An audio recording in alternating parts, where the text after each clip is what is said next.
నా పేరు మహేష్, మాది చేవెళ్ళ నియోజకవర్గం, షాబాద్ మండల్, బీజేవైఎం మండల అధ్యక్షుడు.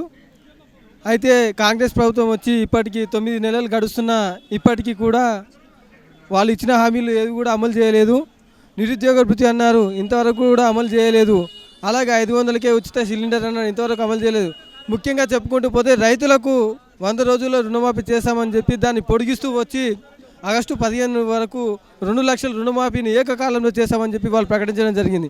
కానీ ఇంతవరకు కూడా వాళ్ళు ఈ ఒక రుణమాఫీని చేయకుండా రైతులను ఇబ్బంది గురి చేస్తూ చాలామంది రైతులు ఎక్కడెక్కడో చూస్తూ ఉన్నాం, మనం ఆత్మహత్య చేసుకుంటున్నారు.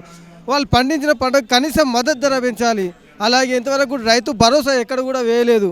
రైతు భరోసాను కూడా వెంటనే వాళ్ళ అకౌంట్లో వేసి వాళ్లకు పెట్టుబడి సహాయంగా అందించాలని చెప్పి కూడా మేము కోరుకుంటా ఉన్నాం.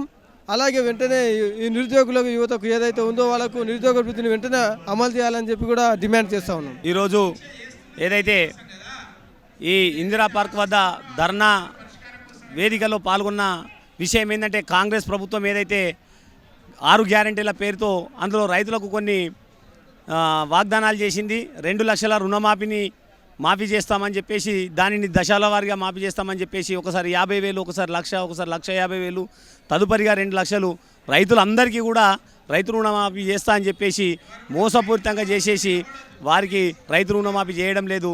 అదేవిధంగా రైతు భరోసా కార్యక్రమంలో గత ప్రభుత్వం 5,000 ఇస్తే నేను ఇంకా 2,500 ఎక్కువ పెంచి 7,500 ఇస్తా అని చెప్పేసి మోసం చేసినటువంటి ఈ కాంగ్రెస్ ప్రభుత్వాన్ని గద్దె దించడానికి ఇది ఒక వేదికగా మేము ఏర్పాటు చేసుకున్నాం. ఏదైతే మీరు అనవి కానీ హామీలు ఇచ్చి ప్రజలను మోసపూరిత హామీలతోని ప్రజలను మోసం చేస్తూ మీకు పాలించే నైతిక హక్కు లేదు. కాబట్టి మీరు ఖచ్చితంగా గద్దె దిగి లేకపోతే రైతులకు న్యాయం చేసే విధంగా పనిచేయాలని చెప్పేసి కాంగ్రెస్ ప్రభుత్వాన్ని మేము హెచ్చరిస్తూ ఉన్నాం.